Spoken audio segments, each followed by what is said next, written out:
Gaza issue ঘিরে যখন মধ্যপ্রাচ্য জুড়ে চলছে তুমুল উত্তেজনা, তখন ইরানের প্রেসিডেন্ট ইব্রাহিম রাইসি নিহতের ঘটনাকে সহজভাবে দেখছেন না অনেকেই। জনপ্রিয় এই নেতার মৃত্যু কোনোভাবেই মেনে নিতে পারছে না ইরানের জনগণ। সেই সঙ্গে মুসলিম বিশ্বেও নেমে এসেছে শোকের ছায়া।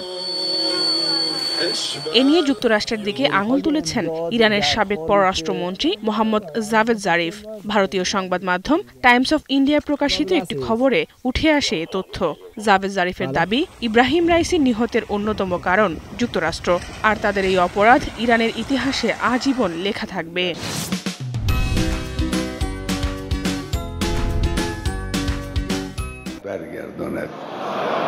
হামাস ইসরায়েল চলমান যুদ্ধে বরাবরই ফিলিস্তিনিদের পক্ষে কাজ করেন ইরানের এই নেতা।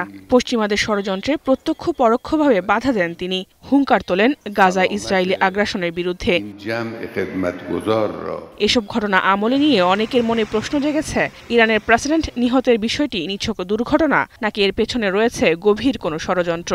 ইউরোপিয়ান পার্লামেন্টের সাবেক সদস্য নিক গ্রিফিনের অভিযোগ, গাজা কিংবা ইরান ইস্যুতে ইসরায়েলের জাতীয় গোয়েন্দা সংস্থা মোসাদ জড়িত। আর বিষয়টি মোটেও আশ্চর্যের নয়।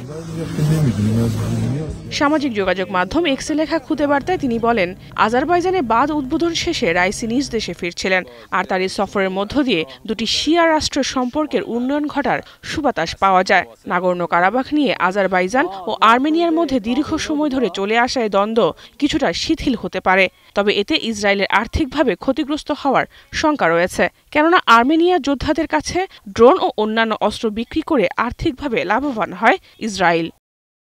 এছাড়া পশ্চিমাদের সরবরাহ করা নকশায় তৈরি ইরানি হেলিকপ্টারে সফর করছিলেন ইব্রাহিম রাইসি, যা কোনোভাবেই তার জীবনের জন্য নিরাপদ বলে মনে করেন না অনেকে, যদি এই বিষয়ে এখনো কোনো মন্তব্য করেনি তেহরান। এদিকে ইরানের প্রেসিডেন্ট ইব্রাহিম রাইসি নিহতের সঙ্গে যুক্তরাষ্ট্র জড়িত নয় বলে সাফাই গিয়েছে ইসরায়েল। সোমবার আনুষ্ঠানিক বক্তব্যে নিজেদের অবস্থান পরিষ্কার করে তারা। জেহানারা ভুঁইয়া, এখন বিশ্ব।